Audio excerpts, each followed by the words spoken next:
It was one of those nights when the city seemed to hold its breath. The kind of night where the streetlights flickered just a little too slowly, and the air felt heavy with the weight of unspoken stories. General Marcus Ellison, a man whose name carried respect in military circles across the country, was driving home after a long day of speaking at a veterans event. He wore civilian clothes, a simple navy jacket and jeans. Nothing suggests his rank or the decades he'd spent serving his country.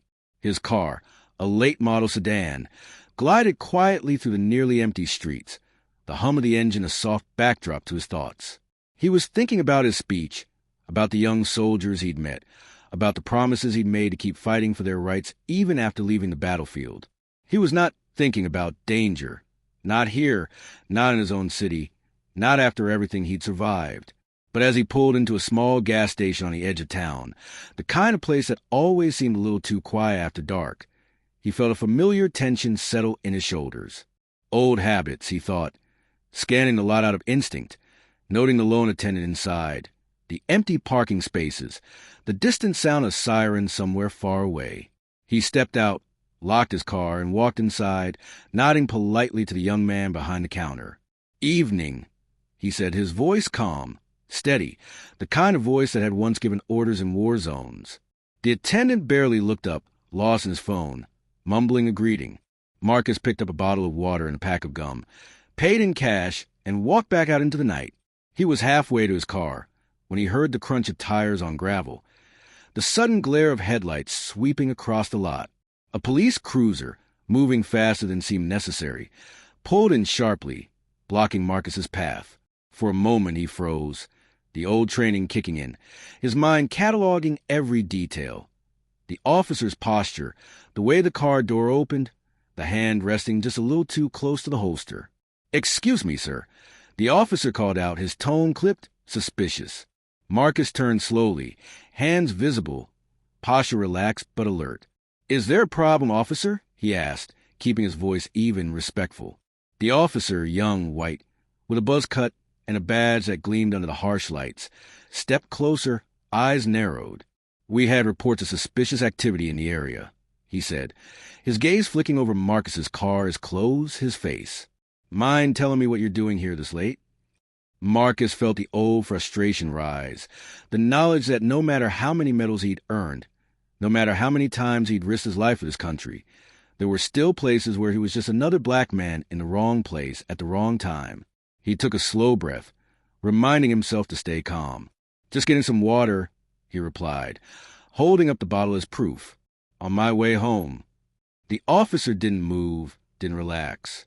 Instead, his hand hovered even closer to his weapon, his body language tense, aggressive. "License and registration," he demanded. Marcus nodded, moving slowly, deliberately, narrating his actions as he reached for his wallet. "I'm reaching into my pocket for my wallet," he said, his voice steady, making sure there was no misunderstanding. The officer's eyes darted, his jaw clenched. "Keep your hands where I can see them," he barked, the volume of his voice rising, echoing off the empty lot. Marcus stopped, hands open, visible, heart pounding not from fear, but from the bitter familiarity of the moment. He'd faced down enemies in foreign lands, negotiated with generals and presidents. But here, in this quiet corner of his own city, he was being treated like a threat. The contrast was almost surreal. "Officer, I'm not armed," he said quietly, hoping to de-escalate, to remind the young man in front of him that this was not a battlefield, that there was no enemy here. But the officer wasn't listening. He saw only what he wanted to see, a black man alone at night in a nice car. Suspicion, not reason, guided his actions. The tension in the air was thick, every second stretching out, the world narrowing to the space between them. Marcus could feel the weight of history pressing down, the stories of men like him who hadn't made it home, who'd been misunderstood, misjudged, mistreated. He thought of his father, who'd told him as a boy, "You have to be twice as careful, son, twice as calm. Give them no reason." He thought of his own son, away at college, and wondered what lessons he'd have to pass down. The officer's hand finally left his holster, but only to reach for his radio, muttering something Marcus couldn't quite hear. Backup, maybe, or just a report. Either way, the message was clear. You don't belong here. Marcus stood his ground, refusing to let fear or anger dictate his next move. He knew that every gesture, every word, mattered. He knew that sometimes survival depended not on strength, but on restraint. The silence stretched, broken only by the distant hum of traffic, the flicker of the gas station lights, the quiet resolve in Marcus's eyes. He waited, patient, unyielding, determined not to let this moment define him. The officer, sensing perhaps that he was not in control, that the narrative was slipping away, finally stepped back just a little. "Stay right there," he ordered, voice tight, uncertain. Marcus nodded, not moving, not speaking, just waiting. He knew that sometimes the most powerful thing you could do was simply refuse to be broken. As the minutes ticked by, the tension did not ease, but Marcus remained calm, a silent testament to the strength that comes not from violence, but from dignity. The night air seemed to thicken with every passing second, the silence between Marcus and the officer growing heavier, almost tangible, as if the world itself was holding its breath. Marcus could feel the weight of the officer's gaze, sharp and searching, looking for any sign of defiance, any excuse to escalate. But Marcus had learned long ago that sometimes the greatest act of resistance was to remain unshaken, to let calmness be your shield. He stood there, hands open, posture relaxed but unyielding, his eyes never leaving the officer's face. The gas station attendant, sensing the tension outside, peeked through the window, his expression a mix of curiosity and concern, but he didn't step out. Inside the store, the hum of the refrigerator and the soft glow of the overhead lights seemed a world away from the charged atmosphere outside. Marcus's mind drifted, just for a moment, to memories of distant lands, dusty roads in Afghanistan, the echo of orders shouted across a base, the camaraderie of soldiers who trusted each other with their lives. Their respect was earned through action, through courage, through sacrifice. Here, in this quiet American town, all that seemed to vanish, replaced by suspicion and fear. The officer's radio crackled, a burst of static breaking the silence, and Marcus watched as a young man pressed a button, his voice low but urgent. "Dispatch! I need a check on a black male, late 30s, at the Shell station on Maple. Possible suspicious activity. Requesting backup." The words stung, not because they were new, but because they were so familiar. Marcus had heard them before, in different forms, in different places, always the same undertone. You don't belong. You're a problem to be solved. He wondered if the officer had any idea who he was speaking to, if he would care even if he did. Marcus's name was etched on plaques in military halls. His face had appeared in news stories about heroism and leadership, but none of that mattered here. Here, he was just another face in the dark, another story waiting to be written by someone else's assumptions. The minutes dragged on, each one stretching Marcus's patience, but he refused to let frustration show. He focused on his breathing, slow and steady, a technique he'd taught to young recruits facing their first firefight. Control what you can, let go of what you can't.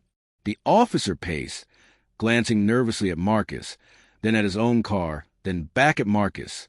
He seemed to be waiting for something, maybe for Marcus to slip up, to give him a reason to act. But Marcus gave him nothing. He stood, as he stood in countless tense moments before, a pillar of composure in a storm of uncertainty. The distant wail of the siren grew louder, and soon another cruiser pulled into the lot, lights flashing but siren off, the blue and red glow painting the scene in surreal colors. A second officer stepped out, older, with a calm demeanor and a steady gaze. She took in the scene quickly, her eyes moving from Marcus to the young officer, then back again. "What's going on here?" she asked, her tone professional but not unkind. The young officer straightened, eager to assert his authority. "Possible suspicious activity, ma'am." He was loitering near the pumps, acting nervous.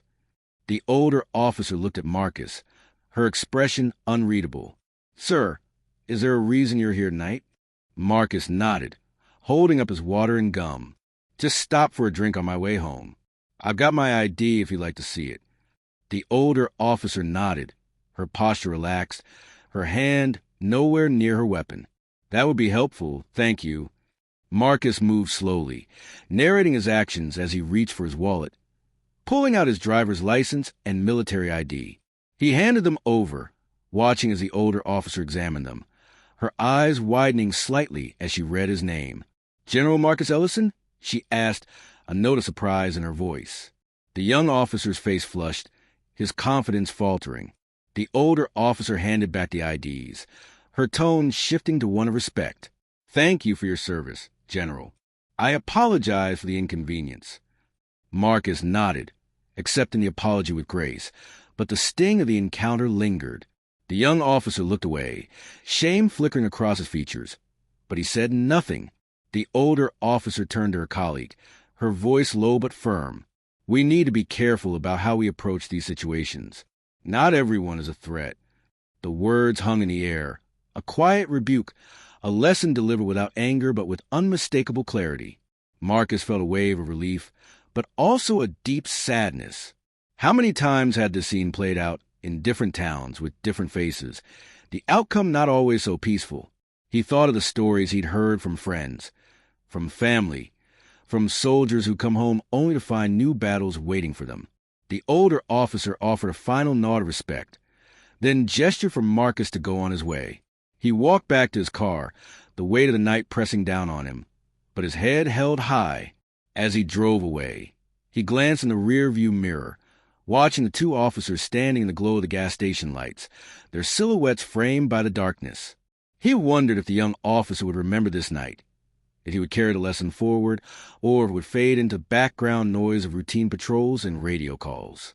Marcus hoped, for everyone's sake, that it would make a difference. He turned onto the main road, the city lights stretching out before him, and let out a long, slow breath. He was safe, for now, but he knew the fight was far from over. As Marcus drove away from the gas station, the city's lights flickered past his windows, each one a silent witness to the night's events. The hum of the engine was steady, but his mind was anything but calm. He replayed the encounter in his head, every word, every gesture, every moment when things could have gone differently. He thought about the young officer's face, the way suspicion had hardened his features, the way his hand had hovered near his weapon, ready to act on a story he'd written in his mind before Marcus had even spoken. Marcus wondered how many times that officer had been told to be careful, to expect the worst, to see danger where there was only a man buying water and gum. He wondered if the older officer's words would echo in the young man's mind, if the lesson would take root, or if it would be drowned out by the noise of fear and routine. The city outside was alive with its own stories, people laughing in restaurants, children playing in parks, couples walking hand in hand under the streetlights.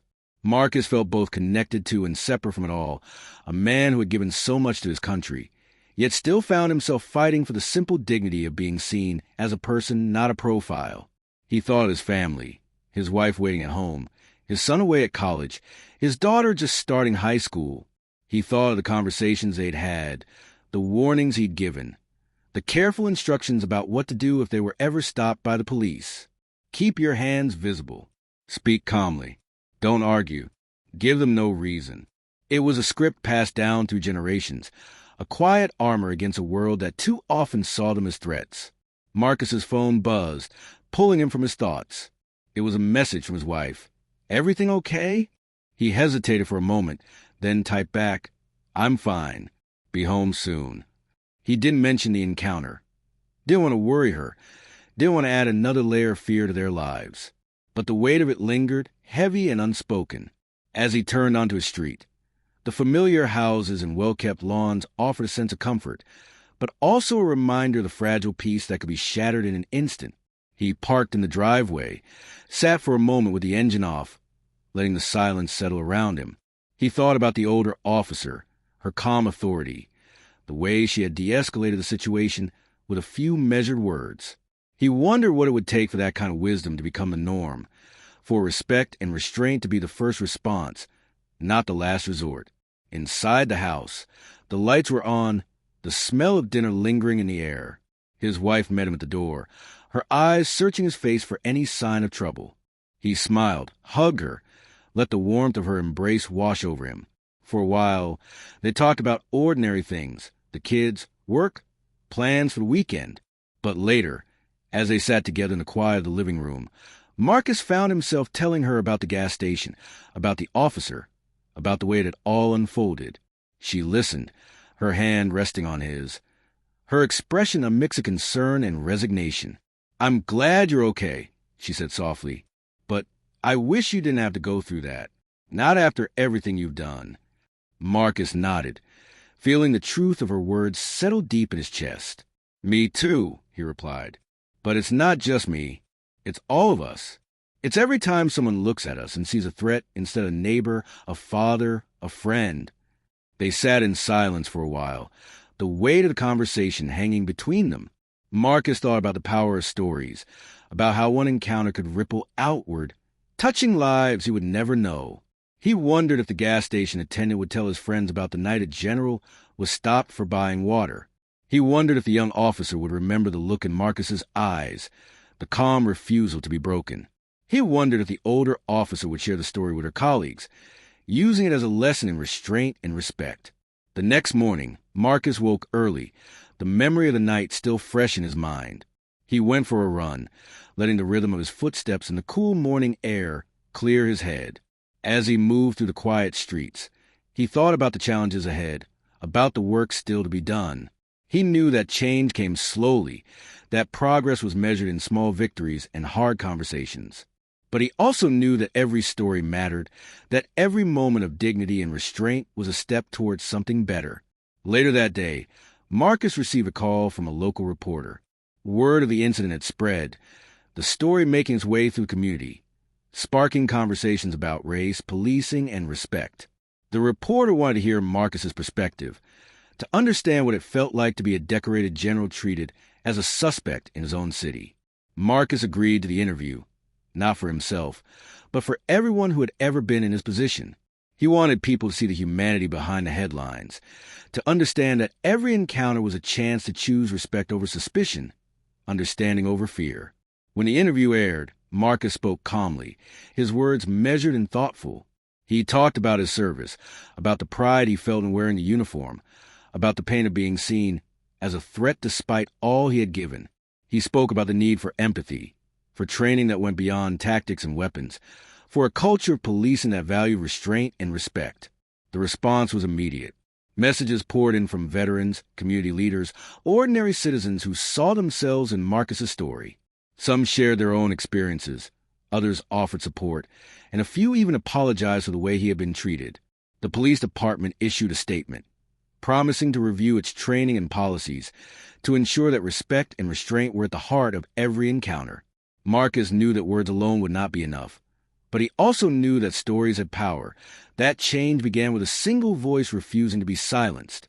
In the days that followed, Marcus found himself at the center of a conversation he had never asked for but could not ignore. The story of his encounter at the gas station had taken on a life of its own, spreading through social media, local news, and community meetings. People debated in coffee shops and online forums, some expressing outrage, others disbelief, and a few insisting that the officer had only been doing his job.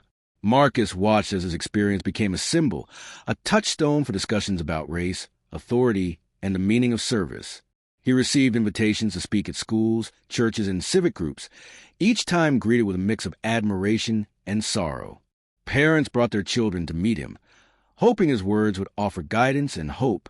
Veterans shook his hand, their eyes reflecting a shared understanding of sacrifice and the struggle for respect. Through it all, Marcus remained steady, his message unwavering. Dignity is not a privilege, it is a right. He spoke not with anger, but with conviction, sharing his story in the hope that it might open hearts and minds. He described a fear that comes not from war, but from being misunderstood in your own homeland. He talked about the discipline it took to remain calm, the years of training that had taught him to control his reactions, to choose words over weapons. He explained that true strength was not in the ability to dominate, but in the courage to de-escalate, to see the humanity in every person, even in moments of tension and uncertainty. The young officer who had stopped Marcus that night was placed on administrative leave while the department conducted an internal review. Marcus did not call for his firing or public shaming. Instead, he requested a private meeting, believing that real change required conversation, not condemnation. The meeting was arranged in a quiet room at the police station, away from cameras and reporters. The young officer entered, his posture stiff, his eyes wary. Marcus greeted him with a firm handshake, his demeanor calm but direct. "I want to talk to you, not as a general, but as a man," Marcus began. The officer nodded, his voice barely above a whisper. "I'm sorry, sir. I didn't know who you were." Marcus shook his head gently. "That's not the point. It shouldn't matter who I am. Every person you meet deserves respect, not because of their title, but because of their humanity." The officer listened, his defenses slowly lowering as Marcus spoke about the importance of empathy, of seeing beyond uniforms and assumptions. They talked for nearly an hour, the conversation honest and sometimes uncomfortable.